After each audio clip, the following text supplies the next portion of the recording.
Hello, Grumpy Old Fart here. Um, we uh, we got Disney Plus a while back. I'm not a fan of Disney anymore. I love their old shows back in the day, but not so much these days.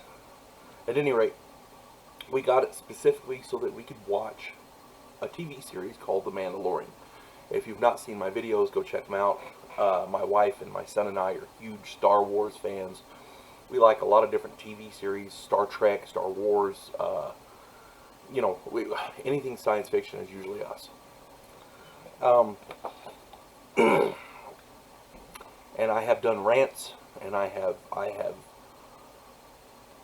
torpedoed Disney Star Wars, these last three movies, ad infinitum. And people, it's to the point now where people go, oh no, it's another Star Wars rant. Well, guess what? This is going to be a rant, but it's going to be on the other way. It's a good rant. Because The Mandalorian Season 1 is, oh my god, brilliant. Uh, it's rare to find TV series. You find a TV series, and most of the, if you like it, usually it's they're all ratings about 8 or a 9 out of 10. 7, 8, or 9. I like every single episode. My wife and I have difference of opinion on a few episodes, but she is pretty much in agreement with me. They're all good, just depending on how good. I loved them all. I didn't think there was an episode there that was bad.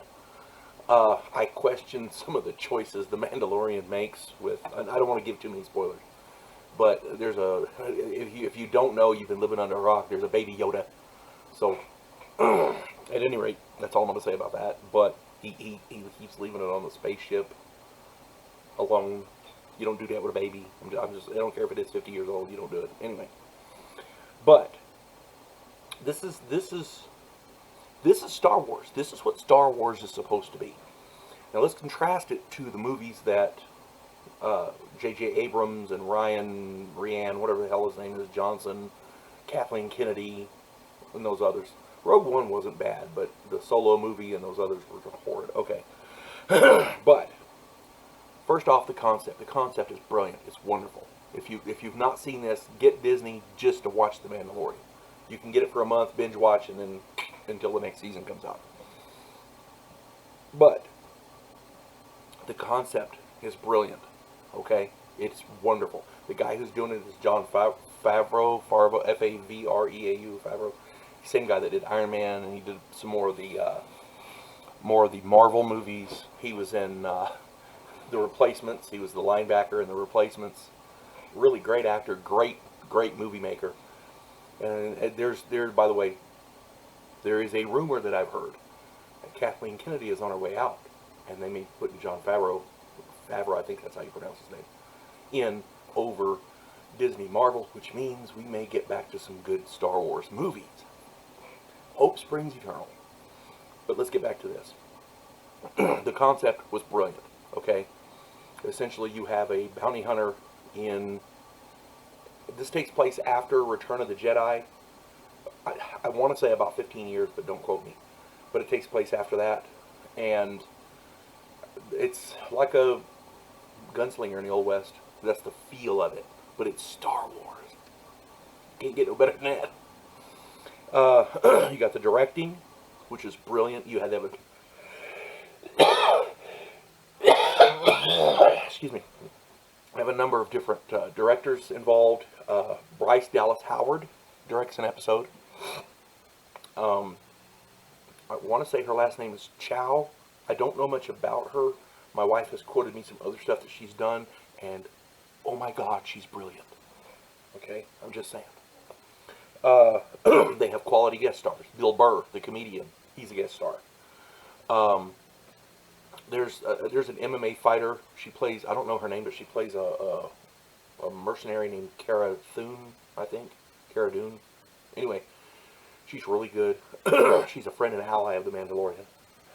And her introduction was just funny as hell. They're fighting, end up with blasters pointing. I don't want to, I'm not going to spoil it for you. Anyway. The writing is, everything about this is brilliant. so I can't use that word enough. But the writing is good, the casting is good. They've got the right people playing the right parts. The plot, the storyline, the different story arcs. Uh, they've got actual character development. The characters are good at certain things, but not good at other things. Like I said, the Mandalorian is one of the best fighters out there. Not so much about raising babies. Okay? Needs a little help in that department. He doesn't do everything right, like the Wonder Ray, the nobody godling, who can do everything, and it's, you know, basically everybody else stands around to get shot at while she goes and does whatever. But they have character development. We have bad guys who later on become good guys. We have characters who have no redemption. Is a big time story arc in Star Wars with Darth Vader and a number of others. In this, you have some of the worst scum and villains, and at the end they turn out to be good guys. So I'm just saying, you gotta watch. I'm not gonna give you spoilers, but just you gotta watch it. It's really good. You got Carl Weathers is in it. For those of you who don't know, if you're not an old fart like me, if you enjoyed the original Rocky movie, the first two, Apollo Creed, yeah. Let's see who else is in it. A number of really good actors and actresses. If you were a fan of Agents of S.H.I.E.L.D., the actress who played May, I want to say is Ming Na Wen, I think her name is. I think that's her. She's in it. She's a guest star. So many top name stars, and again, the casting is brilliant because you have the right actor or actress playing the right part to fit the storyline. Okay, there's not an underlying social justice narrative to this. You can have a strong woman and her not be what's the term that they use? There's a guy, Overlord and Nerdrotic and a bunch of those that give critiques of the Star Wars movies, and one of the terms they use is whammon. She's not a whammon. You can have strong female characters with substance who aren't whammon. And go check those guys out. Overlord DVD, that's the name of the channel with the guy. He does a show called Doomcock and Harvey. Look, I didn't choose the name, but the analysis is spot on. Nerdrotic. The Nerdrotic is apparently a group of people, different YouTubers, and they're all kind of in it together. It's like a community of them, and they're good. They're really good. Okay, check those people out. At any rate, there's something else that's got to be addressed here. Because this is really good Star Wars. This is what we need. Okay, the continuity. I cannot praise this enough. The continuity is there. It ties in to Return of the Jedi. It ties into the cartoon I talked about in one of my other videos, Star Wars Rebels. And it ties in, apparently, into Clone Wars, my son tells me, because of an event, the very last scene, in the last episode of the Season 1 of Mandalorian, ties into Rebels and, Star Wars Clone Wars, because of that scene. And I'm not gonna spoil it for you if you haven't seen it. If you have seen it, or if you've heard about it, you know what I'm talking about. But I don't want to spoil it for you if you haven't seen it. But it's brilliant. It's really good. The guy who does it, Jon Favreau, he knows Star Wars. He's not putting the middle finger up at the fans like Kathleen Kennedy and those other people are. J.J. Abrams and Ryan, whatever the hell his name is, Johnson. Those people actually said, if you like the old Star Wars, these movies aren't for you. Well, you know what? This is for everyone. This is inclusive. It's for everyone. And it's brilliant. If you've not seen it, here's my recommendation. Whatever device you're on, get Disney Plus for 1 month so you can binge watch The Mandalorian. I don't care what tells you after that. Get rid of it or let it go by the wayside. Don't pay for it, whatever. But, once you pay for that 1 month, and then after that, let it go, cancel it, whatever. There's some other stuff there you might like. They got Star Wars Rebels, they got the Clone Wars, that kind of thing. And they have the old Star Wars movies on there too, I believe. But, binge watch Mandalorian, Star Wars Rebels, the Clone Wars, things like that. And then let it go.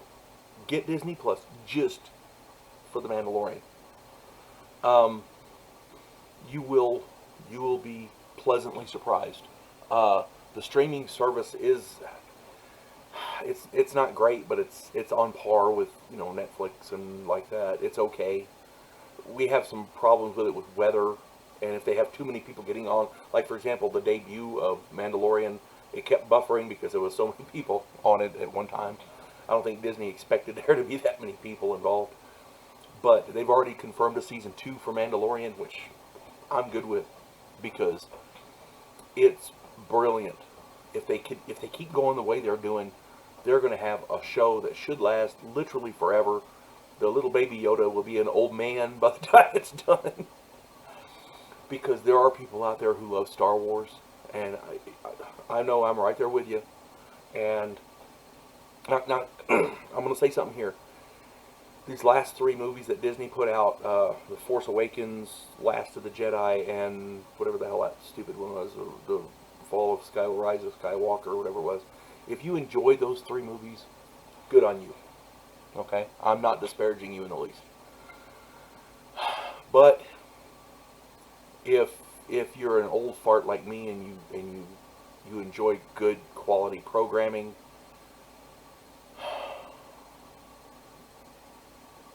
the Mandalorian is for you. Okay? And Mandalorian's for everybody, but I'm just saying, you'll enjoy this a lot more. But that's all I got to say. I cannot praise The Mandalorian enough. It is brilliant. The plot lines, the story arc, everything is really good. So, take the time to watch it. I guarantee you will like it. You folks have a good day. God bless one and all.